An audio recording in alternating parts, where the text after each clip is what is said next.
All right. Hopefully this is working this time. I haven't done this for a while, and YouTube changed the way they link to streaming and the way they link to my streaming software. And so I had to play around with that a little bit. That's why I did my test earlier, and then the link that I tried to send out so that people could join and watch this live for whatever reason wasn't working. So hopefully you found this, whether you are watching it live, which according to my counter, there is one person watching. And if you'd like to, go ahead and talk in the chat. I can respond to that. Hey, hello, Bryce. And I'm just kind of talking for a second here to let that get going. Hello, Jerem. And so hopefully anyone who wants to be, hello, Hannah. Anybody who wants to be watching live hopefully is at this point, and if not, then hopefully you can watch just fine later. But with no further ado, let's get into it. All right, this is my 2020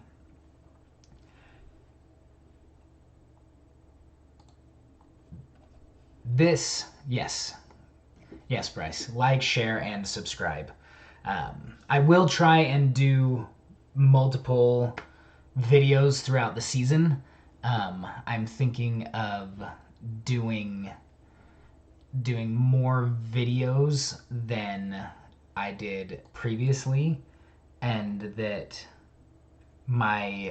instead of doing, yes, Jerem, press the bell so you don't miss a single upload. And as many of you know, that I used to do an email, and I think this season I'm probably going to end up doing more of this rather than my emails, because generally my emails would be it would take me about 2 hours to do the research and then another 2 hours to write the email. And so I was routinely staying up until about 3 o'clock in the morning doing all of my emails. So I think I'm probably just going to do videos because I think it'll go faster. I'll try that a couple times and we'll see how it goes. But with no further ado, I am going to just jump right into it. So this is my 2020 skill player rankings for fantasy football. I'm going to start with quarterbacks. I'm going to start with each of these. I'll go 1 to 10, not 10 to 1. Some people like to start at the end and move up to what they think is the best. But I am going to go with the number 1 and move my way down to 10, mostly because my research is more at the top and less at the end, and so I'll start with what I've got more of and move to less. But you probably want me to stop rambling now and shut up and actually talk football. So here we go. Quarterbacks, number 1, Lamar Jackson. That should have been obvious. That really shouldn't have been a surprise. That should have been what everyone was expecting. But here's my reasoning. He scored 434 total points last season, which was 55 more total points than the next highest scorer, who was Christian McCaffrey, and 69 more points than the next highest scoring QB for our scoring. I do this video for a couple of different leagues, and but the scoring is the same on all of the leagues, and so he scored 69 more points than the next highest quarterback, Dak Prescott. which means he averaged 28.9 points per game played. All of my points per game, I put in points per game played, which means if they missed a couple of games due to injury, the points per game played would be higher than just taking their total points and dividing by 16, which is how many games a team plays in a season. So he averaged 28.9 points per game played because he sat out week 17 because the Ravens' spot in the playoffs was set. So as usual, the Ravens sat their star quarterback so he didn't get injured.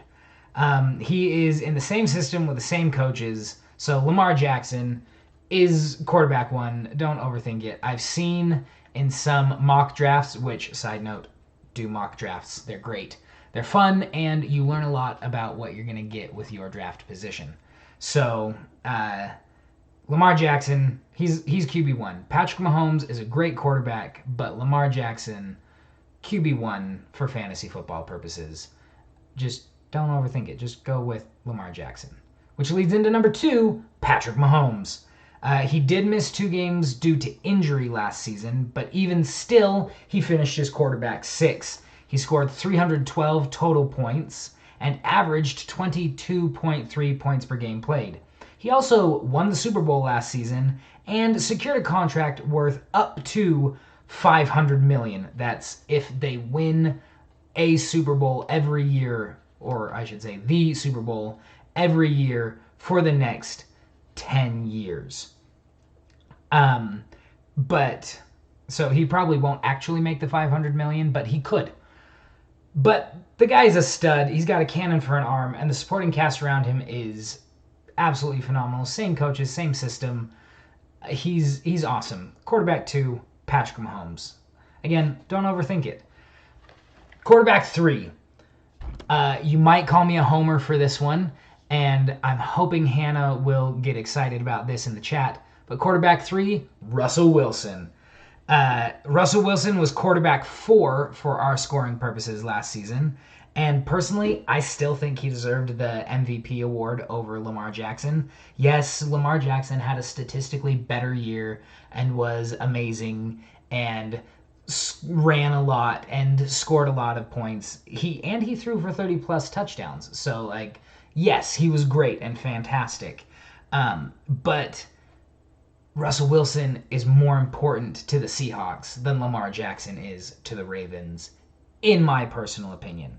So Russell Wilson, the true MVP of last NFL season. But still, he has thrown for 30 plus touchdowns over in each of the last 3 seasons. He's the only active quarterback in the NFL to do that. No other active quarterback has thrown for 30 touchdowns for each of the last 3 seasons. And he scored 340 total points, averaged 21.2 points per game played, which, by the way, was all 16 because Russell Wilson, since he entered the league, has not missed a game due to injury. And, knock on wood that I didn't just jinx him. But, on top of that, he was voted the second best player in the NFL by all of the other NFL players in the NFL's top 100. The dude is a monster and a stud. And no, I'm not just being a homer. So Russell Wilson, quarterback 3. Quarterback 4, Dak Prescott. Dak Prescott actually finished as quarterback 2 in our scoring last season. He had 365 total and averaged 22.8 points per game played. And the Cowboys drafted another talented wide receiver for him to throw to in CeeDee Lamb. And he may have a new head coach. Yes, Jason Garrett is out as the Cowboys head coach, and it is now Mike McCarthy, the previous head coach of the Green Bay Packers. Shout out to Bryce. And, Mike McCarthy did really good things with Aaron Rodgers. And Dak Prescott, even though he got a new head coach, the offensive coordinator is still the same. And Mike McCarthy changed everyone else except he came into the Cowboys and said, you know what? I like what the offense has been doing. I'm going to keep that. So Kellen Moore, you get to stay as the offensive coordinator. So Dak Prescott is still really in the same system. And so that's not really going to change anything. Dak Prescott is good, and he will continue to put up points. So Dak Prescott, my quarterback 4. And I see your comment here, Bryce, trusting Dak, not Mike McCarthy. And McCarthy did things with Rodgers. And yes, he does get handed good QBs and good offenses. But Mike McCarthy did win a Super Bowl, something Jason Garrett failed to do. So he's at least got a Super Bowl under his belt. You might just be bitter about him not doing so great with the Packers 2 years ago. Moving on, though, my quarterback 5, Deshaun Watson, who was quarterback 5 in our league last year. He had 331 total and 22.1 points per game played. He sat out week 17 because the Texans' spot in the playoffs was assured. Yes, he did lose DeAndre Hopkins, who is arguably the best, and if not the best, one of the best wide receivers, talent-wise, in the NFL. And so, yeah, that happened. But he did upgrade at running back, getting David Johnson. And yes, I know David Johnson has had a couple of down years. He's had a couple of injuries, and last year wasn't great, but the Cardinals weren't that great last year. David Johnson is a pretty good pass-catching running back. And so I'm looking mostly at raw talent for Deshaun Watson, and grit. I'm looking at his talent and his grit with this ranking, even considering the loss of DeAndre Hopkins. I think Watson will play with something to prove this year, and so that he can still be an awesome quarterback without Deshaun Watson. And so without DeAndre Hopkins. So Deshaun Watson, my quarterback 5. Quarterback 6, Kyler Murray. I know I just mentioned that the Cardinals weren't great last year, but Kyler Murray was. Kyler Murray was the Offensive Rookie of the Year last year for the NFL. And he had 300 total and 18.8 points per game played. And you know that really good wide receiver that I just mentioned that DeAndre Hopkins lost? Yeah, Kyler Murray now has him. So DeAndre Hopkins now with Kyler Murray and the Cardinals. And even on that struggling team last year, he was probably the biggest bright spot in that last year. And yes, Hannah, I know saying the Cardinals weren't great is maybe slightly, possibly an understatement. But I'm okay with that being a Seahawks fan.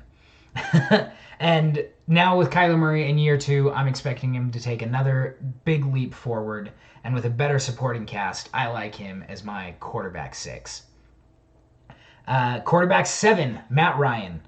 300 total, just like Kyler Murray, and 20 points per game played. He missed one game, and Kyler Murray didn't miss any games. That's why Matt Ryan's points per game played is higher. Here's the thing with Matt Ryan. You know what you're getting with Matt Ryan. He's nothing special. He's not amazing. He's not flashy. When you draft him, everyone's not going to go, ooh, you got Matt Ryan. That's awesome. But you know what you're getting. You're getting a starting QB. He's going to be top 10. Like that's just going to happen. He's probably not going to be the best the best quarterback in fantasy, but he's not going to tank your team. You're not going to lose because you have Matt Ryan as your quarterback. So Matt Ryan, you know what you're getting with him. Just trust him. He'll be fine. If I left the draft with Matt Ryan as my quarterback, I wouldn't be like, oh yeah, I got Matt Ryan. But I'd be like, you know what? Got a solid quarterback. I'll be fine. So Matt Ryan, quarterback 7. Quarterback 8, Josh Allen. He was quarterback 11 last season, 289 total and 18 points per game played. He adds points with his legs and has phenomenal arm strength. I'm counting on his accuracy to be better, hence me bumping him up to 8 from his previous 11. And like Matt Ryan, if he's your starter, you're going to be just fine. you will be perfectly happy at the end of the season that Josh Allen was your starting quarterback. My quarterback 9, which I know Danny hates this particular quarterback, but Carson Wentz. He was quarterback 10 last season, 291 total and 18.2 points per game played. If Wentz and basically all of the Eagles can stay healthy, which, they haven't been able to do for 2 years, then he will produce phenomenal numbers. He was quarterback 10, and he had no one to throw to. And he has struggled with health, but not because he's injury prone. He's just had a couple of freak injuries. So honestly, for him, a top 5 fantasy season is easily within the realm of possibility. He has talent and promise that he just hasn't been able to reach because he's had no one healthy to throw to. So he's always been solid. So QB9 for me. I think he takes at least that step forward this year. And my quarterback 10, someone that we will really get to see if they truly are the greatest, if he truly is the greatest of all time, Tom Brady. He was quarterback 12 last season with 279 total and 17.4 points per game played. And that was on a different team. So now we really get to see if Tom Brady really is the greatest of all time or if he's just the greatest system quarterback of all time. And, I almost didn't rank Tom Brady. But there's just so much talent around him. You've got Chris Godwin. You've got Mike Evans. You've got Rob Gronkowski. There are plenty. O.J. Howard. There is plenty of talent to throw to that just by hook or by crook, he's just going to be a good quarterback. Even if it's just dink and dunks all season, those wide receivers and that tight end and those tight ends will add more points after the catch. And yes, Bryce, I will do quick hitters after Tom Brady. So for each of these, I've got what I called others I like but didn't rank, and I have that in each section. But Tom Brady, back to Tom Brady, I'm not as high on him as some people. Some people think he's going to be a top 5 quarterback, and some people have him ranked in the top 3, which is just ridiculous to me. But it does seem inevitable that he will be a top 10, but you're not going to see him on any of my teams because I don't like the guy. But he'll at least be serviceable for fantasy. So others that I like but didn't rank are, I don't give stats for these guys, just guys to keep in mind. Big Ben, he'll be healthy this year. Last time he played healthy, he was quarterback 2 or 3 or something like that, and he's a good quarterback. Drew Brees, always solid, and Baker Mayfield. Those are my next 3 that I would suggest. And no Aaron Rodgers. The Packers liked running the ball too much last year. I did mention Drew Brees. Taysom Hill is actually listed as a tight end now for ESPN fantasy football purposes. And Fitzmagic, I think, will eventually get replaced by Tua Tagovailoa. So, no, didn't rank Fitzmagic. Moving on to running backs. Running back 1, Christian McCaffrey. Duh. He had 1,387 rushing yards and 1,005 receiving yards. If I remember right, he's only the second player in NFL history to have both 1,000 rushing and 1,000 receiving yards in a season. In case you actually needed more convincing for Christian McCaffrey, he had 15 rushing touchdowns, 4 receiving touchdowns. For those of you who don't do quick math, that's 19. 379 total and 23.7 points per game played, which was all of them. He only had 1 game with single-digit fantasy points and only 3 games under 15 fantasy points. If you get 12 fantasy points out of your starting running back every time, you're going to be pretty happy. And he scored more than 15 points in every game except for 3. And he didn't miss a single game last season, which that means he had 13 games scoring more than 15 points. And there's just really no other choice for me. For me, Christian McCaffrey is the obvious running back 1. He should be the first person drafted, which I don't understand why people are arguing that point. But you know what? Just for me, Christian McCaffrey, obvious choice, top pick, running back 1. Enough said. Number 2, Saquon Barkley. Last year was rough for Saquon. He missed 3 games due to injury, and then even when he came back, he struggled a little bit. He came back super fast from that injury, which just shows how much of a beast he is, that he could actually play after spraining his ankle. But he obviously wasn't normal Saquon at that point. But still, he was running back 10. Still, even though he was injured, missed 3 games, and didn't play well in his first few games back. Still running back 10. Still 204 total and 15.7 points per game played. I think the Giants, and by extension, Saquon, will be better this year. The talent there and the just absolute physical beastiness is undeniable. And so's the opportunity. There's no one else in that backfield that's going to be stealing carries from Saquon. It's just going to be him. That's it. Saquon will have another year more like his first year in the league, not so much like last year. And even if it was last year, he was still a top 10 running back. And yes, Bryce, you can't blame any one player for the Giants' struggles, but I really do think that the Giants will, on a whole, be better this year than they were last year. Probably still not playoffs, but better. And so that bodes well for Saquon Barkley. My running back 3, I couldn't decide for a little bit on this one. But then I actually, as I was typing out my sheet, I had this reversed. I had my number 3 spot and my number 4 spot reversed. And then as I was typing this, I was putting some stats into my number 4. And I was like, you know what? This stat is proving that he should be number 3, not number 4. So my number 3, Derrick Henry for the Tennessee Titans. Derrick Henry was running back 2 in our league last year. He led the league in rushing with 1,540 yards on 303 rushes. That's an average of 5.1 yards per rush. That is an insane average.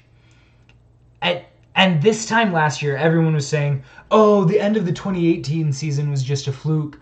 Oh, he's not actually that good. He just got lucky at the end of the 2018 season. Ladies and gentlemen, Derrick Henry is the real deal. He's a monster, and he has the job in Tennessee all to himself. No one's going to be stealing from him. I don't understand why people count him out all the time. Derrick Henry is a beast. He's a monster.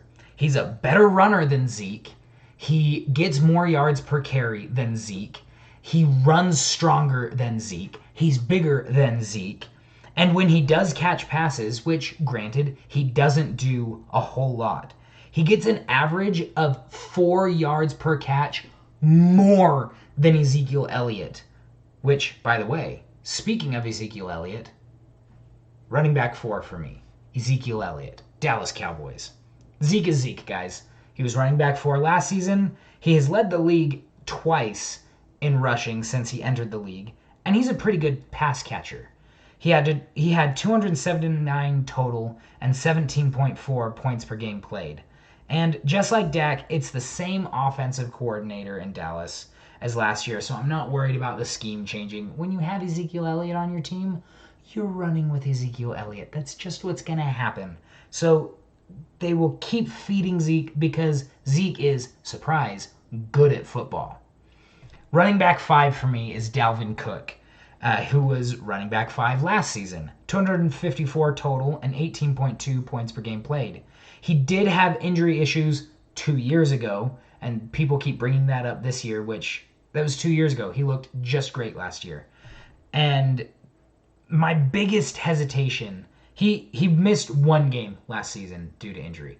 That's not my biggest hesitation, but I do feel that that is noteworthy. He missed a game due to injury. My biggest hesitation is his contract. He kind of sat out at the beginning of training camp, and there have been rumors that if he doesn't get a new contract, then he will sit out until he does get a contract. I don't think so, but that is my only hesitation. If it weren't for that, I might have moved him up higher. I don't know. If I was absolutely sure that he was going to play with no hesitations, I might have moved him up a little bit higher. But still, the talent and opportunity are still good enough that I put him at my running back 5. He's a great runner, he's a good pass catcher, and he has lots of opportunity, and he's on a good team that's going to score.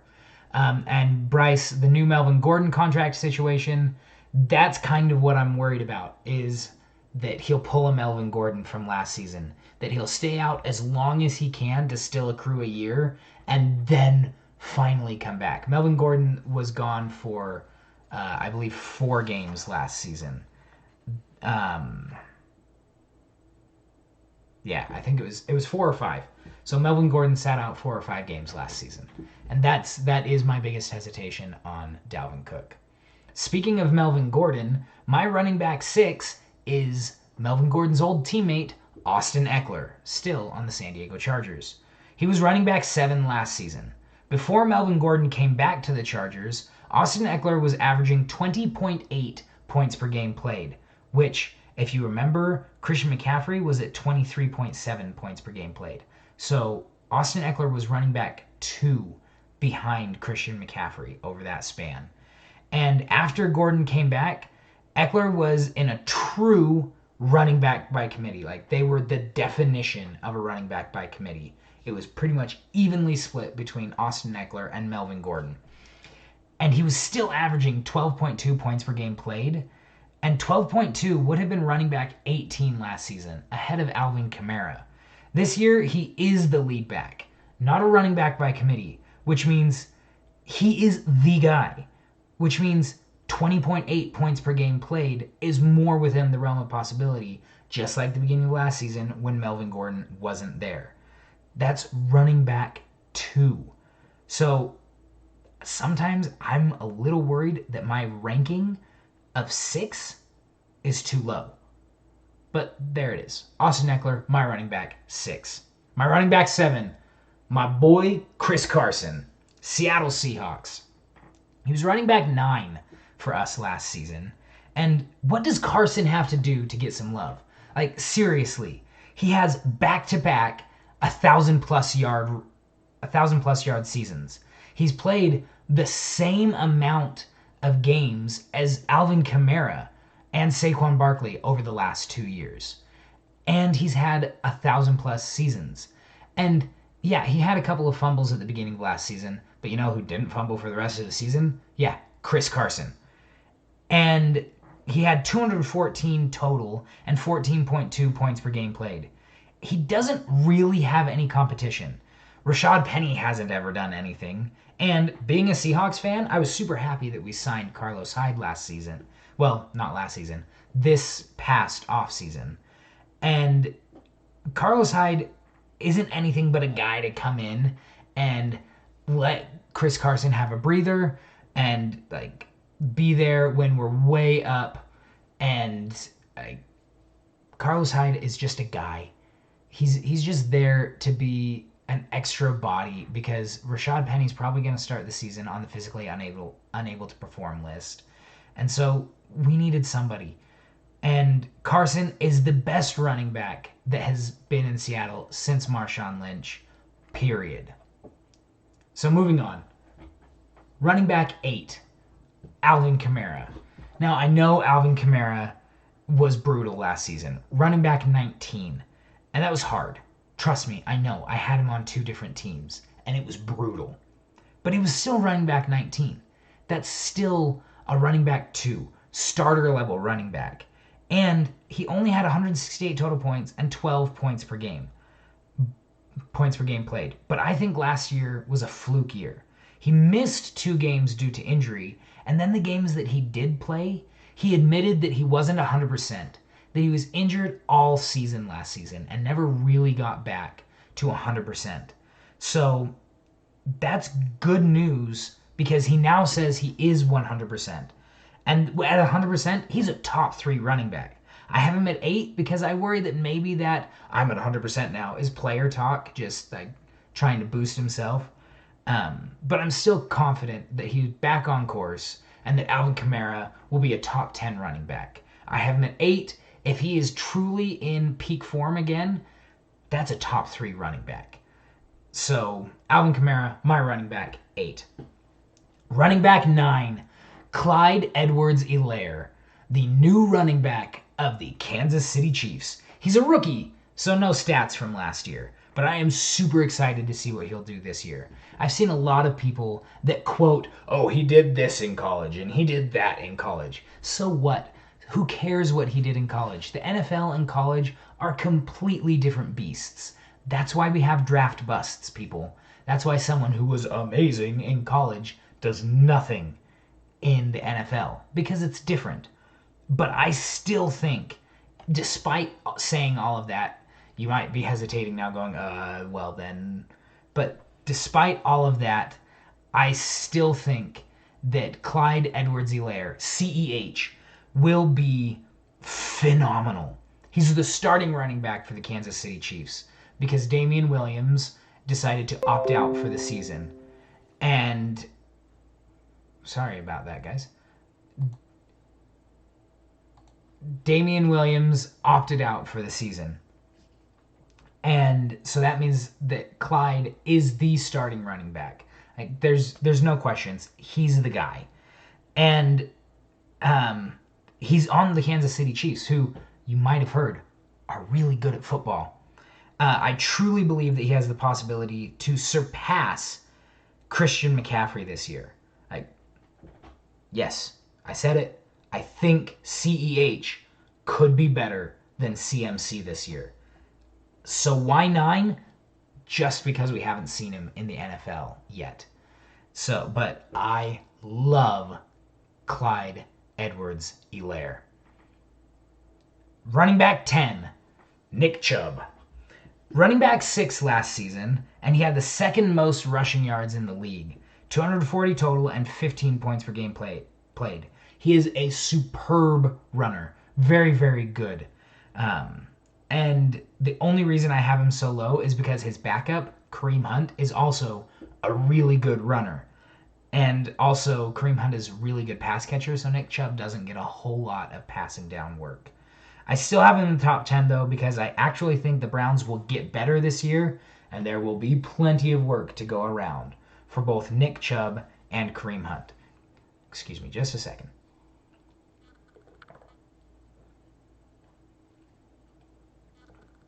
Been talking for a half an hour, so I'm glad you guys have stayed with me for this long too. I enjoy doing this. I hope you guys are enjoying watching. So Nick Chubb, running back 10. The others receiving votes for me that I didn't rank but I still like are Joe Mixon, who was actually really good last season, Josh Jacobs, who was basically the thanks, Jerome.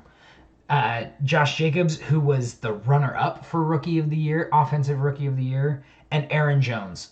Really, the only reason I didn't rank Aaron Jones, who was, I believe, running back 3 in our league scoring last season, is because they drafted yet another running back.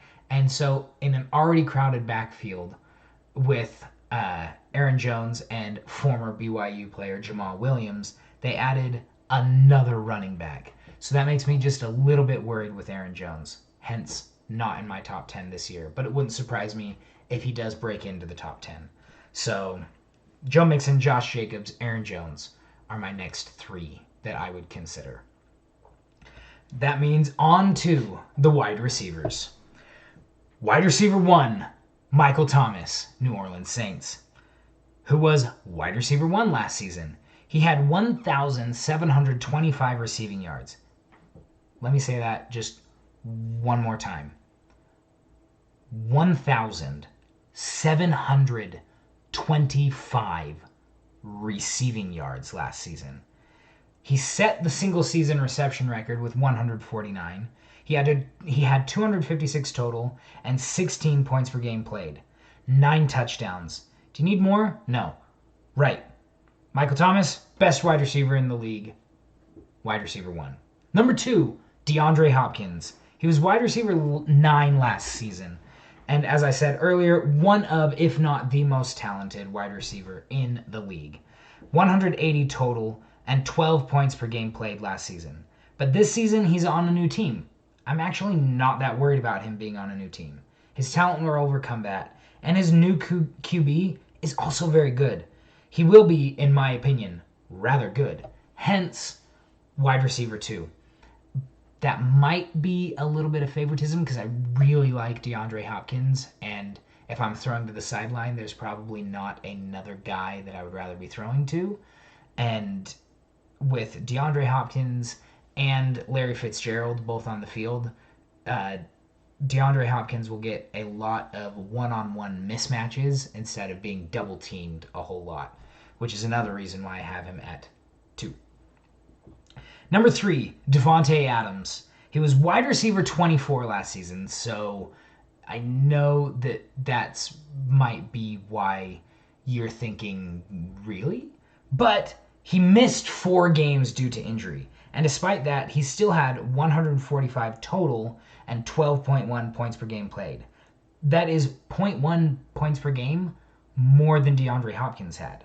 But I do worry about the Packers being so run-heavy, and that's why I have him at 3 and not at 2. But the talent is undeniable. So Davante Adams, my wide receiver 3. Wide receiver 4 is difficult for me because this guy is incredibly talented. Julio Jones for the Atlanta Falcons. He was wide receiver 5 last season, 194 total and 12.1 points per game played.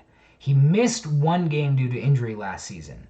He is very, very talented, but he's super unpredictable. He had 9 single-digit fantasy games last season, and only 3 fantasy games over 20 points. Granted, one of those was like 40 points. But he could go off, and he will go off. The question is when, and the answer is nobody knows, because he's super unpredictable. When he goes off is anyone's guess. I won't be drafting him, but one of you will, and I'm sure that you will be very happy with him. I have him at 4, but that is totally based off of talent, not reliability. Just because he will have like 2 fantasy games where he gets something like 100 million fantasy points. That's a little bit of an exaggeration. He'll probably have 2 over 30 fantasy points. And that will make up for the rest of his season. So he'll finish as a top 10 just because he gets 100 points out of 3 games. But the rest of those, you're looking at single-digit fantasy points. So Julio Jones, wide receiver 4, totally based off of end-of-season total points and talent, not reliability. Wide receiver 5 for me is Tyreek Hill. He was wide receiver 29 last season, which, yes, I know is bad, but he missed 4 games due to injury. And in the 12 games that he played, he still had 136 total and 11.4 points per game played. He is on a fantastic team, and Patrick Mahomes is his quarterback, which is always a good thing. He is one of, if not the fastest player in the NFL, which, little side note, I do love his old Twitter handle, which is @fasterthanya. And his now Twitter handle is @cheetah. So I think he's trying to tell us that he's fast. But still, he averaged 15 yards per reception and only 2 touchdowns less than Michael Thomas. He had 7 total touchdowns, which is tied for 5th in the NFL, and he missed 4 games. So just based off of the team, the talent, the speed, he's a touchdown waiting to happen. You get it in his hands, he's just going to blow by everybody. There's not a cornerback or a safety in the NFL that can catch him once he gets going. Hence, 7 touchdowns, even though he only played 12 games. So, Tyreek Hill, wide receiver, 5. Wide receiver 6 for me is Chris Godwin. Wide receiver 2 last season, 208 total and 14.9 points per game played. There is no denying Chris Godwin's talent, which is why I have him ranked above his teammate Mike Evans. And also another reason why I have him ranked above Mike Evans, Tom Brady generally prefers to throw to his slot receiver, which is Chris Godwin. Mike Evans usually lines up on the outside. Chris Godwin usually lines up on the inside, which is usually the first place that Tom Brady looks. And so Chris Godwin has Tom Brady throwing to him. And even though Tom Brady doesn't throw deep as often as Jameis Winston did, and that's a big part of Godwin's game, Godwin is such a good talent out there. And with Tom Brady, who apparently is a good quarterback, so I've heard. Just kidding. Chris Godwin is going to be fine. So Chris Godwin, my wide receiver 6. Wide receiver 7 for me is a little surprising. As I was looking at all the statistics and everything, I chose Kenny Golladay, who was our wide receiver 3 last season. He had 198 total and 12.4 points per game played. He led all wide receivers in touchdowns last season with 11. He is quite talented, and his quarterback, Matthew Stafford, is pretty good. And Matthew Stafford wasn't healthy for most of the year last year. He missed, I think, half the season, possibly a little bit more. But now with Matthew Stafford 100% healthy, back, ready to go, Kenny Golladay is ready to catch some more passes from him. It also helps Kenny Golladay that he's on a team with a not very good defense.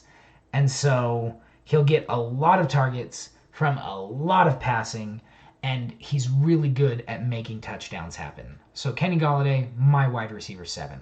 Wide receiver 8 for me is Cooper Kupp from the Los Angeles Rams. He was wide receiver 4 last season with 194 total and 12.4 points per game played.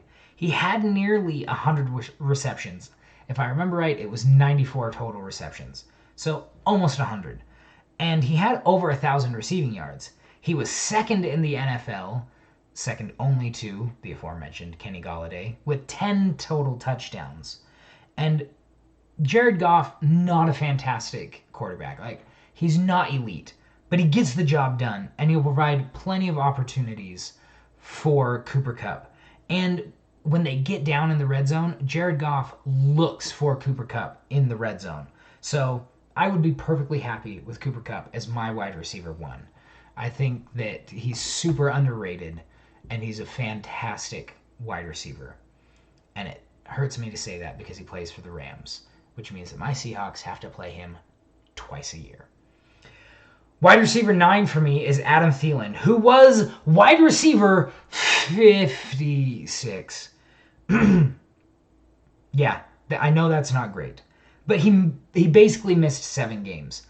Technically, he only missed 6, but in one of those games, he came out for a drive and then was like, oh, no, still not 100%. And so he left the field again. He got 0 targets and 0 receptions in that game. And so that's why I call it he missed 7 games. Because even though he played in that one game, he didn't play. And I'm not really worried about that. He's been pretty reliable and super hardy through his other seasons in the NFL. He is superb when he's on the field. And by the way, Stephon Diggs is no longer in Minnesota, which means there are more targets for Adam Thielen. And he's kind of like the only guy there to throw to. So Adam Thielen, he'll get tons of targets, and when he gets tons of targets, he produces like crazy. So Adam Thielen, yes please. My wide receiver 9. Wide receiver 10 for me is A.J. Brown from the Tennessee Titans. He was wide receiver 8 last season with 180 total and 11.3 points per game played. Ryan Tannehill is surprisingly improving as a quarterback.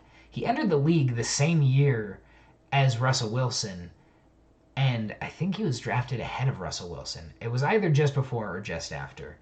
But either way, he's improving as a quarterback, and with this being his second year in Tennessee, I expect that the connection between Ryan Tannehill, as John Gruden used to call him, Ryan Tannehill, but Ryan Tannehill and the connection with him and A.J. Brown will improve and be better. A.J. Brown had 1,000 plus receiving yards and 8 receiving touchdowns. And so improvement on that will be exciting. If he already had 1,000 yards and 8 touchdowns, tied for 4th in the NFL, and I expect him to get better, like, I think that's really good. I have him at 10, and I very well might be too low on him. But there you go. That's my top 10 wide receivers for this season.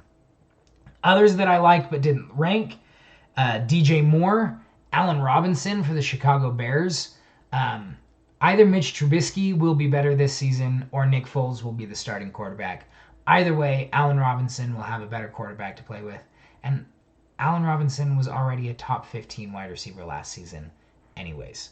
So, Allen Robinson and Tyler Lockett. I had to throw Seahawk in there, and I really do love Tyler Lockett. Like, the dude's a stud. He's really, really good.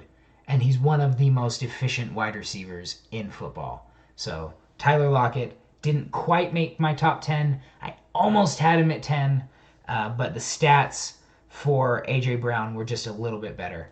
And to your question, Jerem, I do love DK Metcalf. I get DK Metcalf quite often in the mock drafts that I do because he doesn't get enough love, in my opinion. But DK Metcalf is fantastic. And the fact that DK Metcalf and Tyler Lockett are continually improving is one of the reasons that I have Russell Wilson as my number 3 quarterback for the season, because he's throwing to guys who just make magic happen. So those are my others that I like but didn't rank. DJ Moore for the Carolina Panthers, Tyler Lockett for the Seattle Seahawks, and Allen Robinson II for the Chicago Bears.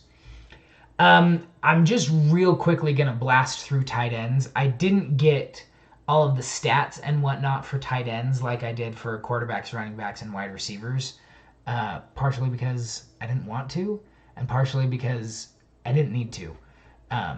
This is basically just my rankings. I strictly did these in the order that I target them. When I'm doing mock drafts, this is the order that I am looking for the tight ends. If the one is gone, I will just move right on to the next one on this list in this order. And that's just the way I do it. The only guy that I'm going to give any stats on is my number 1, Travis Kelce. The only tight end in NFL history, and yes, that includes guys like Rob Gronkowski and Tony Gonzalez. Travis Kelce is the only tight end in NFL history with 3 consecutive 1,000-plus yard seasons. So Travis Kelce, my tight end 1. Tight end 2, George Kittle. Tight end 3, Mark Andrews. Tight end 4, Darren Waller. Tight end 5, Zach Ertz. Tight end 6, Tyler Higbee. Tight end 7, Jared Cook. Tight end 8, Evan Ingram. Tight end 9, Noah Fant. And tight end 10, Hunter Henry. And those are my top 10 tight ends for the season. I didn't do others that I like but didn't rank. But if I was going to, I would probably say Hayden Hurst, now on the Atlanta Falcons.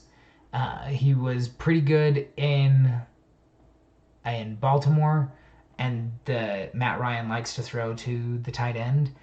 And if I had to say a couple more, maybe Mike Gesicki for the Dolphins and TJ Hawkinson for the Lions, but I'm not as confident with those. The only of those 3 that I'm confident with is Hayden Hurst.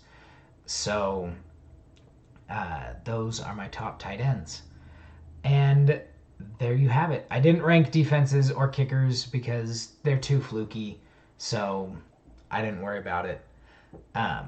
Just stream your defenses and kickers. It's easier that way. Unless you suddenly find the best defense or the best kicker who is just completely solid, kind of like the 49ers last season or the Jaguars from a few seasons ago. If you stumble on that guy, great, keep them. But generally speaking, defense there has not been, this isn't generally speaking, there has not been back-to-back number one fantasy defenses. No defense has repeated as the best fantasy defense. And it's not very common for kickers to either. So when drafting, your defense and your kicker should be your last two picks. I don't care how good they are. I don't care if you love the team. Your defense and your kicker should be your last two picks.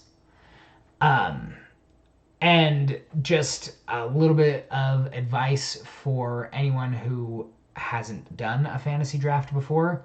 You want your running backs and your wide receivers first, and then wait on quarterbacks. You don't need a quarterback in round one. Even though Lamar Jackson is awesome, the depth at quarterback is really good.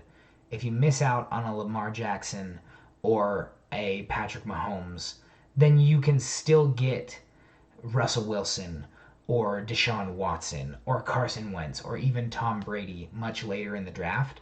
And as I just pointed out, those are guys in my top 10, and they will still be really good.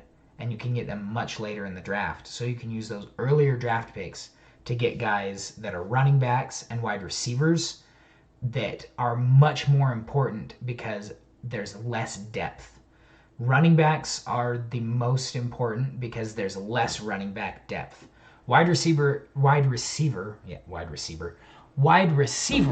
is super deep this year, and you're getting guys like DK Metcalf. DK Metcalf is going in like the 7th or 8th round in mock drafts that I've been doing. So you can get a really good wide receiver still quite late. So you want to stock up on those running backs and wide receivers earlier. And yes, so that's what I'm doing, Bryce. Bryce said to sum up and summarize for those newbies and those who might wonder what to do with all this info. So yeah, that's kind of what I'm trying to do. So while I'm doing this, if anyone in the chat does have any questions, go ahead and throw those out and I'll answer them right now while I'm quickly summing this up. So if you've got a question, go ahead and hit me with it. I can ramble on for another few minutes. I'll probably kill the live stream at an hour, so that's 7 minutes from now. I'll kill it earlier if nobody has any questions or comments to throw out in the chat once I'm done rambling, which for those of you who know me, which is, all of you, I tend to ramble sometimes when I get excited about a topic. And if you couldn't tell, I kind of like fantasy football. It's kind of fun for me. And yeah, Jerem, I'd totally be down to run a mock draft for the league at some point. It is a little more difficult to run a mock draft because I can't set that up on ESPN. If I could, I would. Basically, what we would have to do is, if you wanted to do a mock draft for the whole league, we would all have to be together to do it and all jump into the same mock draft on ESPN. But we can also run a couple of mock drafts. Like I would recommend you and Hannah run a couple. I did set the draft order for the Mike's Minions League today. For those of you who are watching that are in the Mike's Minions League, I did set that draft order today because we got 4 new people in the league this year. So instead of going in reverse order of standings like we've done before, I did put all of our names into a random number generator. I gave each of us a number 1 through 10, put it through a random number generator, and that is the order of the draft this year. So check out which draft position you have, and then And then when you go into a mock draft, make sure that you select that position so that you can get a feel for the types of players that you can get picking in that position, and switch it up a little bit. Pick one running back and your first time, pick another running back your second mock draft. Do a few mock drafts so you kind of get a feel for, okay, if I really go early on quarterback, if I really reach for Patrick Mahomes or Lamar Jackson in the second or third round, what are my wide receivers and other running backs going to look like?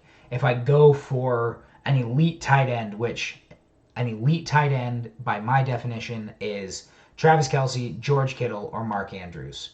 Some people throw in Zach Ertz there, but Zach Ertz is my number 5. But Travis Kelce and George Kittle, those are the elite tight ends, in my personal opinion. So if you're going to reach for an elite tight end instead of just waiting for a little later, then try doing that once to see how the rest of your roster looks, and if you're pleased with the way it looks when you reach. In one of my mock drafts, I took Lamar Jackson in the second round, but I hated my wide receivers and running backs that I got after that. And so I won't take Lamar Jackson in the second. And for the Mike's Minions Fantasy League, to answer your question, Jerem, it is me. Returning players is me, you, Jerem, Bryce, and Mike, and Beth are returning, and Alex is returning. And then new players, we have Arliss, who is joining the league, and Arliss Solomon, who his brother Pierce is the reason that the Mike's Minions League got started. Remarco, and a new kid named Trevor, and Hannah is the other new one, which Hannah technically played last year, but she now has her own team this year. Bryce asks, my thoughts on COVID killing the season, or players who fell off during the off season, didn't practice or stay on top of things. We did see lots of soft tissue injuries for the beginning of the training camps, but that's to be expected. That's why training camps start all the way back in May usually, is so that players can get acclimated and not have soft tissue injuries.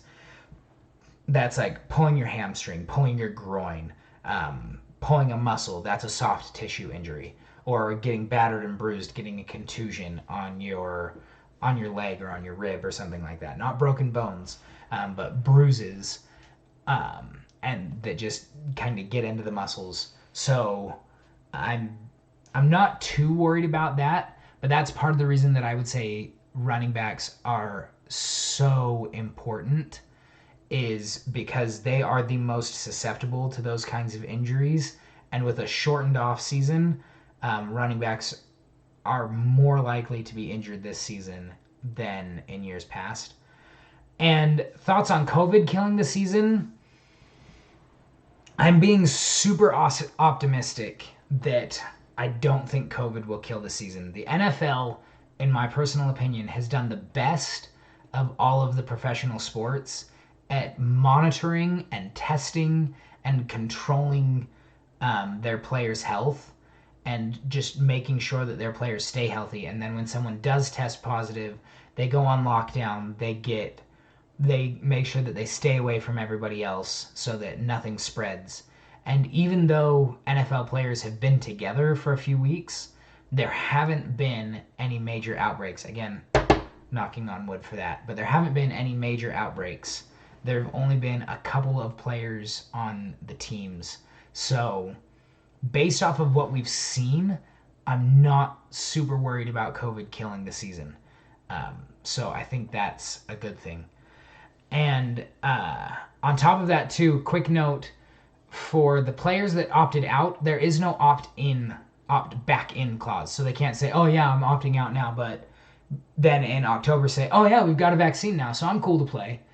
Once they have opted out, they cannot opt back in. And players can now only opt out. The opt-out deadline has passed, so those that haven't opted out are playing, with the exception of like if someone gets diagnosed with a medical condition or someone in a player's immediate family gets diagnosed with a medical condition that could make COVID worse for them, then they can have the option to opt out. Bryce, to answer your question on the topic of injuries and bets on how long AJ Green lasts until he's injured, by all accounts, AJ Green is actually looking really good. And I would bet that if he does get injured, he will play through it. AJ Green is 32 years old. He's basically got one more chance to get one last big NFL contract. And so it's a contract year for him. This is last year with the Bengals, assuming they're not the ones that offer him a major contract. So AJ Green needs to be good this season so that he can get one more big paycheck. So not super worried about AJ Green. I think that he'll really only miss if he has a really, really bad injury. Not ranked in my top 10 because, we haven't seen him for a couple of years. So we'll see if he does good. But not too worried about him. I've answered all of the questions that you guys have put in the chat. Do you guys have any more questions for me before I end the streaming session?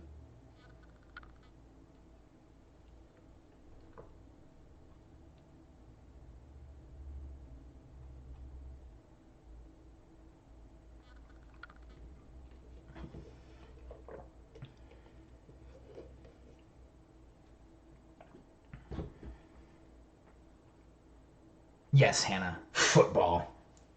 Guys, football's back. For those of you watching from the was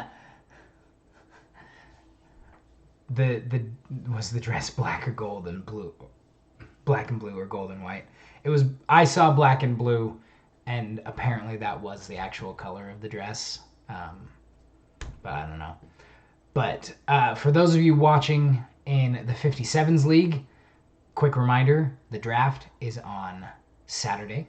For those of you watching from the Mike's Minions League, the draft is on Friday. And for those of you who are also in the Jelly Bean League, which is a couple of you, and there's a couple of crossover with all three of the leagues.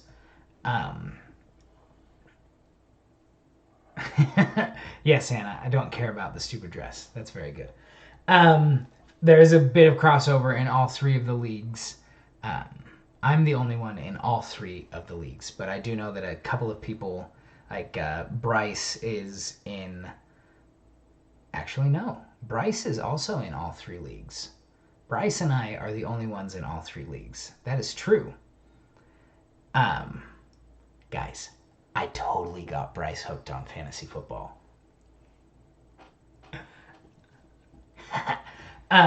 But so for you, Bryce, Friday for Mike's Minions, Saturday for 57s, and Monday for the Jelly Bean League.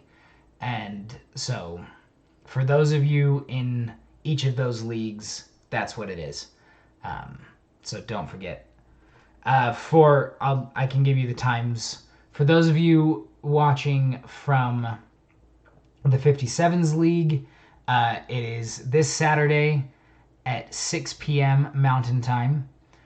For those of you in Mike's Minions League, that is this Friday at 7 p.m. Mountain Time.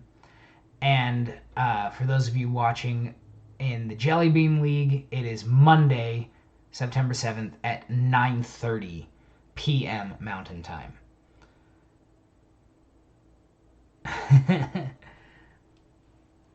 A 10 shun, I guess, is 10 me's without an A? Hannah? That's my best answer for that. But there we go. All right. That was a little longer than I was expecting it to be, an hour and 5 minutes, but I had fun. I hope you did too. And I hope you have fun this fantasy season. Fantasy football is meant to be fun. Talk smack, make trades. It's more fun when you're more active. If you make trades and if you go onto the waiver wire and make acquisitions and make sure you check your lineup. Just have fun with it. Fantasy football is meant to be fun. And we're all just trying to have some fun together. It's fake football, guys, but I love it. To quote a TV show that I really like called The League, there are many things that one can do with one's time. And this is better than those things. All right, guys. Enjoy. Have fun. Go Hawks. See ya.